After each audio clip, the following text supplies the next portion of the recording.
ಭಿನ್ನರಾಶಿಗಳು ಪಾಠ page number 28 ರಲ್ಲಿರುವ ಪ್ರಶ್ನೆಗಳನ್ನು ಇಂದು ನಾವು ಬಿಡಿಸೋಣ. ಇದನ್ನು ಇನ್ನೊಮ್ಮೆ ಮಾಡಿ ಖಾಲಿ ಬಾಕ್ಸ್ಗಳನ್ನು ಭರ್ತಿ ಮಾಡಿ. ಇಲ್ಲಿ ಖಾಲಿ ಬಾಕ್ಸ್ಗಳನ್ನು ಕೊಟ್ಟಿದ್ದರೆ ಇವುಗಳು 8 ಇದ್ದಾವೆ, ಅವುಗಳನ್ನು 8ನೆಯ 1 ಎಂದು ಬರೆದುಕೊಳ್ಳಬೇಕು. ಈಗ ಅದೇ ರೀತಿಯಾಗಿ ನಾವು 2 ಬಾಕ್ಸ್ಗಳನ್ನು ತೆಗೆದುಕೊಂಡಾಗ, ಅಂದರೆ 2 ಬಾರಿ 8ನೆಯ 1 ತೆಗೆದುಕೊಂಡಾಗ 2ನೆಯ 8 ಬರುತ್ತದೆ. ಹೇಗೆಂದರೆ 8ನೆಯ 1 ಪ್ಲಸ್ 8ನೆಯ 1 ಇವುಗಳನ್ನು ಲಸ ತೆಗೆದಾಗ 8, 1 ಪ್ಲಸ್ 1 2, ಆದ್ದರಿಂದ 8ನೆಯ 2. 3 ಬಾರಿ 8ನೆಯ 1 ಮಾಡಿದಾಗ 8ನೆಯ 3 ಬರುತ್ತದೆ.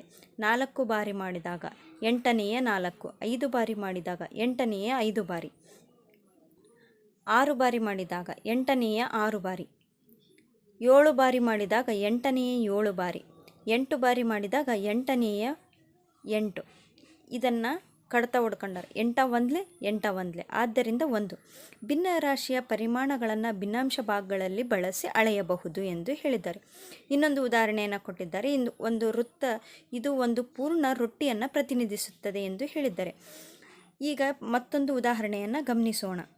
ಇಲ್ಲಿ 2ನೆಯ 1 ಕೊಟ್ಟಿದ್ದಾರೆ, ಅರ್ಧದ 1ರಷ್ಟು.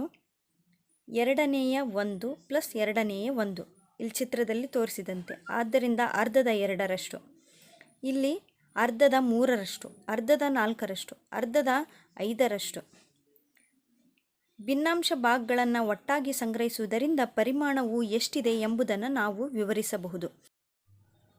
ಲೆಕ್ಕಾಚಾರ ಮಾಡಿ. ಪ್ರಶ್ನೆ 1, 2ನೆಯ 1ರ ಕೋಷ್ಟಕವನ್ನು ಇನ್ನೂ 2 ಹಂತಗಳವರೆಗೆ ಮುಂದುವರಿಸಿ ಎಂದು ಹೇಳಿದ್ದಾರೆ.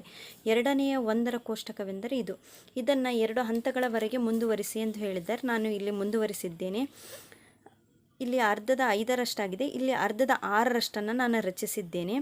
ಆಮೇಲೆ ಅರ್ಧದ 7ರಷ್ಟನ್ನು ರಚಿಸಿದ್ದೇನೆ.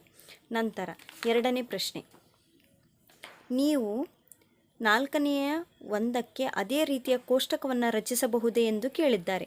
ನಾವು ರಚಿಸಬಹುದು. ಇದನ್ನು 4ನೆಯ 1 ಎಂದು ಕರೆಯುತ್ತಾರೆ. 4ನೆಯ 2ರಷ್ಟು, 4ನೆಯ 3ರಷ್ಟು, 4ನೆಯ 4ರಷ್ಟು, 4ನೆಯ 5ರಷ್ಟು ರಚಿಸಿದ್ದೇವೆ.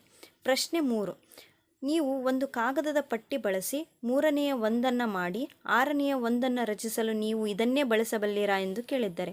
ಹೌದು, ನಾವು ಅದೇ ಕಾಗದ ಪಟ್ಟಿಯನ್ನು ಬಳಸಬಹುದು. ಇಲ್ಲಿ ನಾವು 3ನೆಯ 1 ಬಳಸಿ 6ನೆಯ 1 ಕಾಗದ ಪಟ್ಟಿಯನ್ನು ರಚಿಸಿದ್ದೇವೆ. ಪ್ರಶ್ನೆ 4, ಒಂದು ಚಿತ್ರವನ್ನು ರಚಿಸಿ ಮೇಲಿನಂತೆ ಒಂದು ಸಂಕಲನದ ಹೇಳಿಕೆಯನ್ನು ಬರೆದು ಮುಂದಿನವುಗಳನ್ನು ಸೂಚಿಸಿ ಎಂದು ಹೇಳಿದ್ದಾರೆ. ಪ್ರಶ್ನೆ ಎ, ಒಂದು ರೊಟ್ಟಿಯ 4/5ರಷ್ಟು ಎಂದು ಹೇಳಿದ್ದಾರೆ. ಅದನ್ನು ನಾವು 4ನೆಯ 5ರಷ್ಟು ಮಾಡಿದ್ದೇವೆ. ನಂತರ ಬಿ ಪ್ರಶ್ನೆ, ಒಂದು ರೊಟ್ಟಿಯ 4/9ರಷ್ಟು ಎಂದು ಹೇಳಿದ್ದಾರೆ. ಇಲ್ಲಿ ನಾವು 9 ತುಂಡುಗಳನ್ನು ತೆಗೆದುಕೊಂಡಿದ್ದೇವೆ. 4ನೆಯ 9ರಷ್ಟನ್ನು ನಾವು ರಚಿಸಿದ್ದೇವೆ. ನಂತರ ಪ್ರತಿಯೊಂದರ ಭಿನ್ನಾಂಶ ಭಾಗವನ್ನು ಸರಿಯಾದ ಚಿತ್ರದೊಂದಿಗೆ ಹೊಂದಿಸಿ ಎಂದು ಹೇಳಿದ್ದಾರೆ. ಇಲ್ಲಿ ಭಿನ್ನಾಂಶವನ್ನು ಕೊಟ್ಟಿದ್ದಾರೆ, ಇಲ್ಲಿ ಚಿತ್ರಗಳನ್ನು ಕೊಟ್ಟಿದ್ದಾರೆ. ಇವುಗಳನ್ನು ನಾವು ಸರಿಯಾಗಿ ಹೊಂದಿಸಬೇಕಾಗಿದೆ.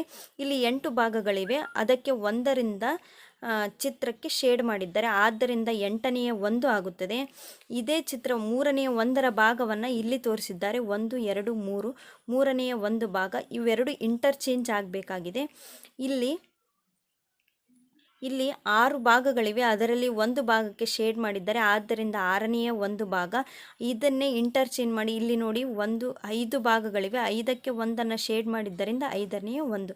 ಇವುಗಳನ್ನು ಚಿತ್ರದೊಂದಿಗೆ ಸರಿಯಾಗಿ ಹೊಂದಿಸಿ ಎಂದು ಹೇಳಿದ್ದಾರೆ.